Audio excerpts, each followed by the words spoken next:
press the bell icon on the YouTube app and never miss another update. Welcome students once again to your English class of standard 10th, and we have started a poem from First Flight. The name of the poem is A Tiger in the Zoo, composed by Leslie Norris, and in this video we are going to have the poem at a glance.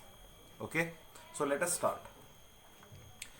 The tiger is not in his natural habitat. It means the tiger is not in the jungle where he is supposed to be, where he is supposed to be rightfully.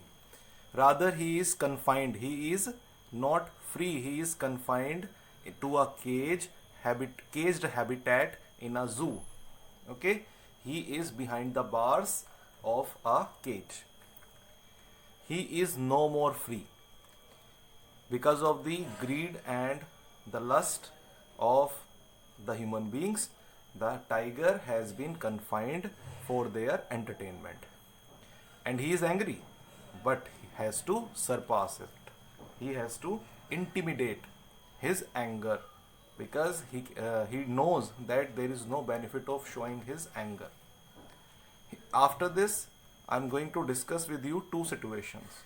One, the poet is imagining, and the other is the reality. The poet imagines the tiger should be. In the poem, the poet is trying to imagine. He is trying to wonder that the tiger should be in the jungle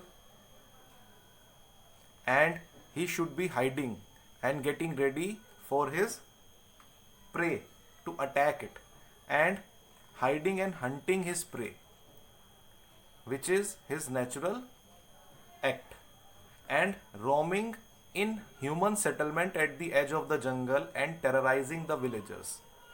What does this mean? It means that the tiger, when roams here and there, sometimes he also, by roaming, he sometimes goes nearby the place at the boundary of some villages where he roars and claims his presence. And when he claims his presence, the villagers of that place, they get terrorized. But at that time, again, the intention of the tiger is not to harm them or to kill them, but it is his rightful act that he can roam here and there anywhere inside or near the boundary of the jungle. But the second situation, unfortunately, he is cursed too. But the reality is quite different. He has to live in a concrete cell in the zoo.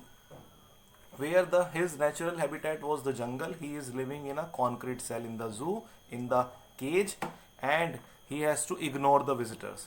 Where in the first situation, what I was talking to you about, in the first situation, the villagers had to be terrorized when they knew that the tiger is nearby. But here, the people are coming to see him and he has to ignore them. He has to limit his movements.